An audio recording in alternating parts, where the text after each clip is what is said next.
এই চোরেরা, এই বাটপাড়েরা, এবং এই চোরেদের বাটপাড়েদের সর্দার হচ্ছে আজকে বিএনপি। এখনকার বিএনপির অবস্থা হচ্ছে চোরাবালিতে থাকার মতো অবস্থা। চোরাবালিতে থাকলে আপনি যত নড়াচড়া করবেন তত তলাতে থাকবেন। বিএনপি কিন্তু 2 মাসের মধ্যে নড়াচড়া করতে গিয়ে তলানির দিকে চলে যাচ্ছে। আমি একটু মাননীয় প্রধানমন্ত্রীকে বলতে চাই, আজকেও আপনার যারা স্ক্রিপ্ট লিখে দিয়েছে এরা কিন্তু প্রাথমিক বিদ্যালয়কে প্রাথমিক বিশ্ববিদ্যালয় বানিয়ে দিয়েছে। সুতরাং আপনাকে বুঝতে হবে যে আপনি কাদের খপ্পরে পড়েছেন। যারা আপনাকে স্ক্রিপ্ট লিখে দেয় আপনি তাদেরকে এই মুহূর্তে ফায়ার করেন, কারণ তারা আপনাকে ডুবাচ্ছে।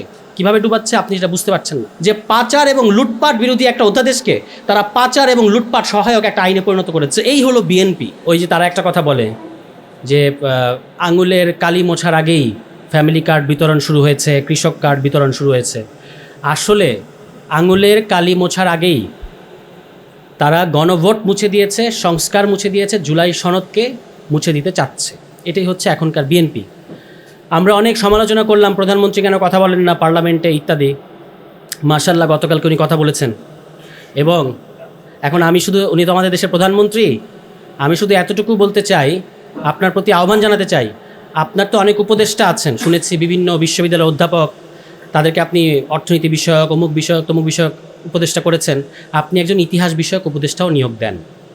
তার কারণ হচ্ছে আপনি যদি আপনার দলের ইতিহাস, যে ইতিহাসের সাথে আপনার বাবা বাংলাদেশের একজন কিংবদন্তি ব্যক্তিত্ব, একজন মহান বীর, যে ইতিহাসের সাথে জড়িত, সেই ইতিহাসটা যদি আপনি ঠিকমতো বলতে না পারেন, এর চেয়ে লজ্জাজনক, এর চেয়ে দুঃখজনক বিষয় আর কিছু হয় না। যারা আপনাকে স্ক্রিপ্ট লিখে দেয় আপনি তাদেরকে এই মুহূর্তে ফায়ার করেন, কারণ তারা আপনাকে ডুবাচ্ছে। কিভাবে ডুবাচ্ছে আপনি যেটা বুঝতে পারছেন না। আপনি মাওলানা ভাসানীর নাম নিয়েছেন, জাতি অত্যন্ত কৃতজ্ঞ হয়েছে আপনার প্রতি। এবং এই যে আওয়ামী লীগ এবং বিএনপি দুটো দল, আওয়ামী লীগকে তো এখন আর দল বলার সুযোগ নেই, একটা সন্ত্রাসী সংগঠন। তবু আলোচনার স্বার্থে এই দুইটা বড় শক্তি মাওলানা ভাসানীর 2টা জিনিসকে আত্মসাৎ করেছে। একটা দল মাওলানা ভাসানীর নৌকাকে আত্মসাৎ করেছে, আর একটা দল মাওলানা ভাসানীর ধানের শীষকে আত্মসাৎ করেছে। কিন্তু মাওলানা ভাসানীর যেটা রাজনীতি, মজলুমের রাজনীতি, জনগণের রাজনীতি, নিপীড়িতের পক্ষে থাকার রাজনীতি, এটা কিন্তু এরা কেউ নেয় নাই।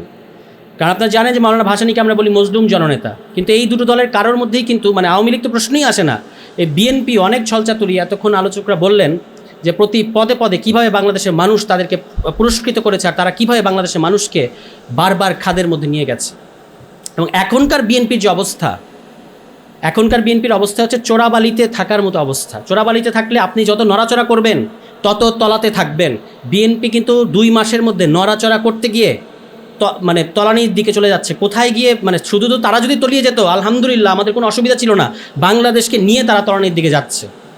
এবং তারা এই 2 মাসের মধ্যে, মাত্র 2 মাসের সরকার, ইতিমধ্যেই অভ্যন্তরীণ ব্যাংকগুলো থেকে 42,000 কোটি টাকার ঋণ নিয়েছে। এখন তাদের অর্থমন্ত্রী সহ ঋণ খেলাপি, বিশিষ্ট ঋণ খেলাপি, সোয়েটার ব্যবসায়ী, গভর্নর সহ 14 সদস্যের দল IMF-এর বৈঠকে গেছে।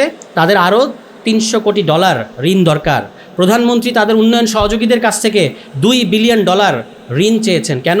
কারণ জ্বালানি খাত, এই সংকটটা তাদেরকে মোকাবেলা করতে হবে। জ্বালানি খাতে এই গত 1 মাস যে স্ক্যাম, এই যে লাইন দেখতে পাচ্ছেন, আজকে আমাদের আসতেও প্রত্যেক আলোচকের আমার ধারণা নর্মাল সময়ের চেয়ে বেশি সময় লেগেছে। এটার একটাই কারণ, আপনারা তেল লুকিয়ে রেখেছেন, তেল চুরি করছেন। একদিকে বলছেন যে তেলের অভাব নাই, জ্বালানির অভাব নাই, অন্যদিকে আমরা দেখতে পাচ্ছি লাইনের পর লাইন বেড়ে যাচ্ছে। এটা আর কোনো কারণ নাই।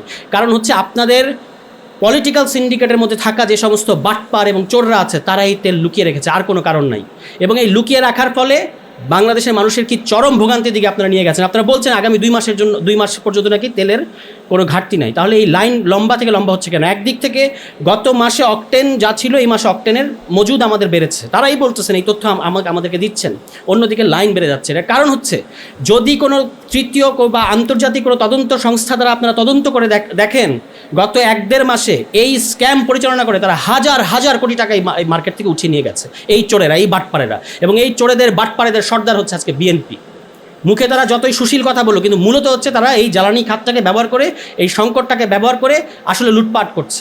এবং যেটা বললাম যে চোরাবালিতে আছে, তারা আরও তলিয়ে যাচ্ছে। 42,000 কোটি টাকা ঋণ নিয়েছে, আরও ঋণ তারা চাচ্ছে। কী করবে কিছু বুঝতে পারছে না। যে একটা ওই যে বাংলাদেশ আমাদের শিবিরের সভাপতি বলে গেলেন, ব্যাংক রেজুলেশন অধ্যাদেশ, এই অধ্যাদেশটা তারা ল্যাপস করে দিতে চেয়েছিল, বাতিল করে দিতে চেয়েছিল। পরবর্তীতে ওয়ার্ল্ড ব্যাংক বিবৃতি দিয়ে বলেছে এই অধ্যাদেশটাকে রাখতে হবে। এখন তারা পড়েছে ফান্দে, ওই যে বগা ফান্দে পড়লে যেমন কান্দে, তারা যেটা পরে করলো, এমন একটা ধারা ঢুকিয়ে দিল যে পাচার এবং লুটপাট বিরোধী একটা অধ্যাদেশকে তারা পাচার এবং লুটপাট সহায়ক একটা আইনে পরিণত করেছে। এই হলো বিএনপি। মানে তাদের এতই ডেসপারেশন যে তাদেরকে লুটপাট এবং পাচার করতেই হবে, এবং তাদেরকে সেটার জন্য এমন একটা আইন করতে হবে, এমন একটা সাংবিধানিক ব্যবস্থা করতে হবে যেটা এই লুটপাট এবং পাচারকে আপনার সহায়তা করে। আমি একটু মাননীয় প্রধানমন্ত্রীকে বলতে চাই, আজকেও আপনার যারা স্ক্রিপ্ট লিখে দিয়েছে এরা কিন্তু প্রাথমিক বিদ্যালয়কে প্রাথমিক বিশ্ববিদ্যালয় বানিয়ে দিয়েছে। সুতরাং আপনাকে বুঝতে হবে যে আপনি কাদের খপ্পরে পড়েছেন। আমরা ভেবেছিলাম আপনি লন্ডনে ছিলেন, আপনাকে নির্যাতন করে দেশের বাইরে পাঠিয়ে দেওয়া হয়েছে, আপনি যেতে বাধ্য হয়েছিলেন এবং সেখানে গিয়ে আপনি অনেক সময় পেয়েছেন, আপনি নিজেকে প্রস্তুত করেছেন। কিন্তু আমরা যেটা দেখতে পাচ্ছি, আপনি মুখ খুললেই যে অবস্থা দাঁড়াচ্ছে, এর চেয়ে আপনি যে নির্বাক জেস্টার পলিটিক্স করেন সেটাই বোধহয় ভালো। এবং আপনি মানুষ প্রশ্ন করা শুরু করেছে। আপনারা একটা জিনিস বুঝেন, মাননীয় প্রধানমন্ত্রী থাকা অবস্থায় যদি মাননীয় স্বরাষ্ট্রমন্ত্রী কথা বলেন তার পক্ষে, এটা খুব বাজে মেসেজ যায় ওই প্রশাসনের কাছে, ওই অ্যাডমিনিস্ট্রেশনের কাছে। কারণ তারা র পাওয়ারকে, কারা ক্ষমতায়, কে ক্ষমতা, এটা দেখে সবসময় অ্যাক্ট করতে থাকে। ফলে আপনি যখন স্বরাষ্ট্রমন্ত্রী যখন মাননীয় প্রধানমন্ত্রীর পক্ষে কথা বলেন, তখন পুরো প্রশাসনিক পাওয়ার সেভাবেই শিফট করে। তা আমরা আপনার ইন্টিগ্রিটির পক্ষে।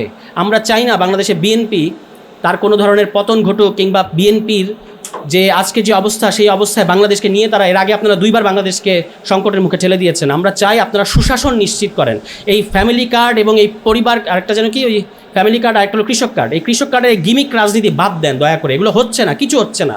আপনারা 2 দিন পরে এটা চালাতে পারবেন না, এটা বোঝা যাচ্ছে এখনই। শুধুমাত্র আপনারা ওই নির্বাচনে একটা প্রতিশ্রুতি দিয়েছেন, যেহেতু সব জায়গায় ফেল করছেন, সমস্ত রাষ্ট্রীয় প্রতিষ্ঠানগুলোকে মেরুদণ্ড ভেঙে দিচ্ছেন, এখন এই ফ্যামিলি কার্ড এবং এই আরেকটা কী কার্ড, কৃষক কার্ড দিয়ে একটা গিমিক তৈরি করার চেষ্টা করছেন। কিন্তু ইতিমধ্যেই এগুলো যে আপনারা চালাতে পারবেন না সেটা কিন্তু প্রমাণিত হয়েছে। নির্বাচনী শুধুমাত্র প্রতিশ্রুতি দিয়েছেন বলে আগামী যে বাজেট আসতে যাচ্ছে সেখানে ইতিমধ্যেই আগের বাজেটের তুলনায় 17% বেশি আপনারা বাজেট করার পরিকল্পনা করেছেন। কোথা থেকে এই টাকা আসবে? বাংলাদেশের মানুষকে আপনারা বোকা একটা ব্লাফের মধ্যে দিতে চাচ্ছেন। এবং যাকে অর্থমন্ত্রী বানিয়েছেন তিনি তো নিজেই জানি না কোথায় মাথা বর্গা দিয়ে রেখেছেন যে এই রকম একটা আইনকে তিনি পাশ করতে যাচ্ছেন। এখন আমাদের কথা খুব পরিষ্কার, আমরা আপনাদেরকে হুঁশে আসতে বলতেছি। আপনারা ভাবছেন যে এটা আপনাদের একটা রাজনৈতিক দলগুলোর সাথে একটা সম্ভবত একটা পাঙ্গা, আপনারা বাংলাদেশের মানুষকে ক্ষিপ্ত করছেন। এখনই তারা রাস্তায় নামছে না বলে আপনারা ভাববেন না যে তারা রাস্তায় নামবেন না। আপনারা সবচেয়ে বড় ভুল কোনটা করেছেন আমি বলি, এই অধ্যাদেশ তো বাতিল করছেন, এই জুলাই সনদকেও তো আপনারা বাস্তবায়ন করবেন না, আর গণভোটকে তো খেয়েই ফেলেছেন। কিন্তু সবচেয়ে বড় যেই ভুলটা আপনারা করেছেন বুঝতে পারছেন না, যে বলে না যে কোন দিক থেকে কোন ছোট জিনিস আপনাদের জন্য কোন বড় ডিনামাইট হয়ে বার্স্ট আউট করবে, এটা কিন্তু আপনারা এখনও ধরতে পারছেন না। সেটা হচ্ছে বিসিবিতে আপনারা যে কাণ্ডটা করেছেন। আপনারা একটা জিনিস মনে রাখবেন যে আমরা সারাদিন জুলাই সনদ, সংস্কার ইত্যাদি নিয়ে কথা বললেও বাংলাদেশে কোটি কোটি তরুণ হয়তো সারাদিন এগুলো নিয়ে চিন্তা ভাবনা করে না, কিন্তু তারা ক্রিকেট ফলো করে। এবং সেই ক্রিকেটকে আপনারা যেভাবে বাপের দোয়া ক্রিকেট বা পারিবারিক ক্রিকেট বোর্ডে পরিণত করলেন, স্থায়ী কমিটির 3 জন নেপো কিডসকে ওখানে বসালেন। এই নেপো কিডসদের বিরুদ্ধে নেপালে আন্দোলন হয়েছে এবং তাদেরকে ওখানে বসানোর কারণে সমস্ত স্পটলাইট আপনারা আপনাদের দিকে নিয়ে গেলেন। এবং এর ফলে এখন বাংলাদেশের ওই যে জেনজি তো গেছেই, জেনজি তো এখনও মাঠে আছে, হয়তো কিছুটা ক্লান্ত হয়ে গেছে। এরপরে যে জেন আলফা, তারা দেখলো যে বিএনপি সামান্য একটা বিসিবিকে ছাড়তে চায় না। এবং আপনারা যে নিজেদের দিকে স্পটলাইট নিয়ে গেছেন, এখন পরবর্তীতে কোন দিক থেকে কোন ওয়েভ আসবে তখন কিন্তু আর আমাদের দোষ দিয়েন না যে আমরা আপনাদেরকে সতর্ক করিনি। এখনই সতর্ক করলাম যে বাংলাদেশকে, তরুণদেরকে আপনারা ক্রিকেটের মতো একটা জায়গায় ক্ষিপ্ত করেছেন। এটার খুব ভয়াবহ পরিণতি আপনাদের জন্য অপেক্ষা করবে বলে আমার বিশ্বাস। আর কথা বাড়াবো না, সবাই ভালো থাকবেন। আসসালামু আলাইকুম।